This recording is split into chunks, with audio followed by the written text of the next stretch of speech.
بسم اللہ الرحمن الرحیم نحمدہ و نصلی علی رسولہ الکریم اما بعد۔ کوئی شرک کرتا ہے تو کرے ہمیں کیا کرنا، کوئی بدعت کرتا ہے تو کرے مجھے اس سے کیا لینا، کوئی ظلم کرنا ہے تو کرے ہمیں اس سے کیا لینا، کوئی خون خرابہ کرتا ہے تو کرے ہمیں اس سے کیا لینا، کوئی کچھ بھی کرتا ہے تو کرے، کوئی کچھ بھی گناہ کرتا ہے، بے حیائی کرتا ہے تو کرے ہمیں اس سے کیا لینا، چغل خوری غیبت کرتا ہے تو کرے ہمیں اس سے کیا لینا، جھوٹ بولتا ہے تو بولے ہمیں اس سے کیا لینا۔ اچھی طرح سے سمجھیے اس بات کو۔ پچھلی ویڈیو میں جو میں نے کینسر کی بات کی تھی نا، کہ اسلام کے واسطے خود غرضی کینسر کے جیسی ہے، کیوں کی تھی، اچھی طرح سے سمجھیے اس بات۔ جب انسان میں اور میری فیملی کے اپنے واسطے اپنے آپ کو لگا دیتا نا، تو پھر اس کی سوچ کچھ اس طرح کی ہو جاتی ہے کہ ہمیں کیا کرنا، جس کو جو کرنا ہے وہ کرے، ہمیں کیا کرنا۔ سوچ کے دیکھو، ہر چیز میں غور کر کے دیکھو۔ ارایت الذی کے سورے میں غور کر کے دیکھو۔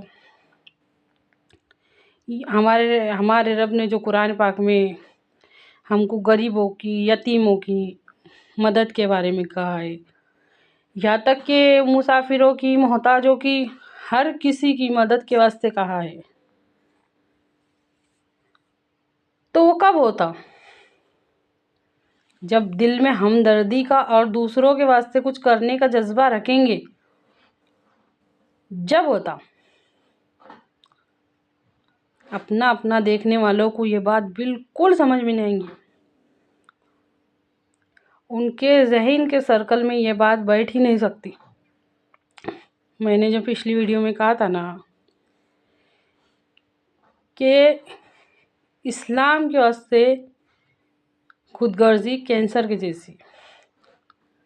سوچ کے دیکھو، آج ہم کو یہ روگ ہو گیا ہے،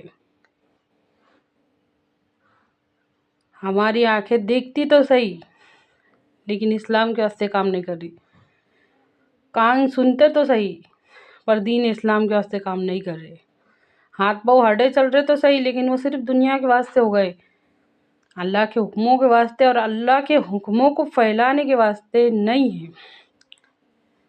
غور کر کے دیکھو، سوچو، بہت ضروری ہو گیا۔ جب میں صرف اور صرف اپنا دیکھنے کے واسطے بنی ہوں تو پھر میں دوسروں کا ٹینشن کیوں لوں؟ یہ ایسی خود غرض سوچ نہیں رہتی۔